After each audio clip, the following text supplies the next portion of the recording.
Today I am working on teaching Scout down.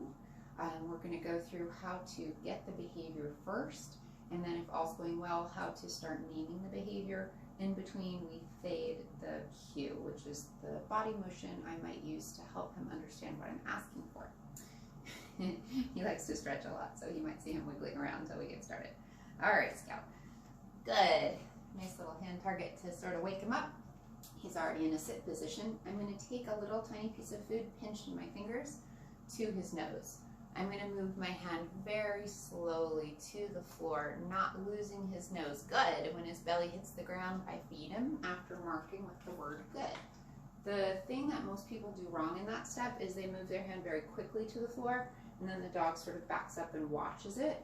So you want to think about your fingers are almost like a magnet, and the dog's nose is the fridge. They stay attached. Okay? Good boy. Good. Touch is pretty new for Scout, but he's doing well with it. Now I'm going to pinch my fingers, no food. See if I can get the same behavior. Good. That's pretty early to do that with a dog, but I know Scout, and he tends to follow. So I know it's a good bet. If you wouldn't bet $100 that your dog would do it with no food in the fingers, you might want to do a few more first. Scout. Good.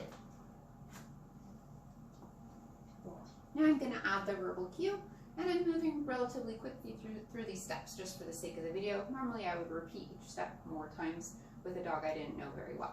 Okay, Scout. Down. Verbal cue came first.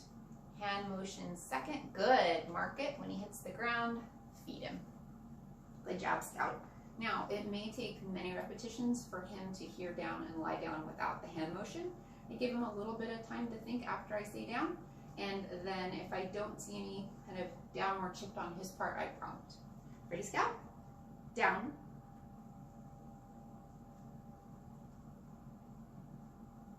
Good. Now, if you want to practice having your dog go into various positions, there's a sequence: sit, down, sit, stand, down, stand, where stand is really using a hand target to ask your dog to get up. If you don't have a verbal cue for that, which is pretty common not to. But you want to sort of make sure your dog can lie down from positions other than a sit over time. You don't have to do it right off the bat, but it's a good idea. Okay, Scout. Down.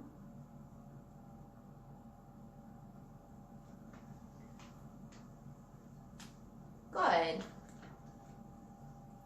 If I were using a clicker, I would click when his belly hit the ground instead of using the word good. Good.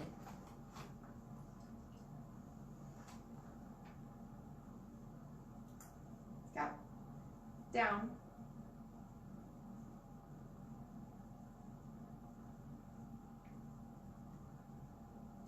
Oops.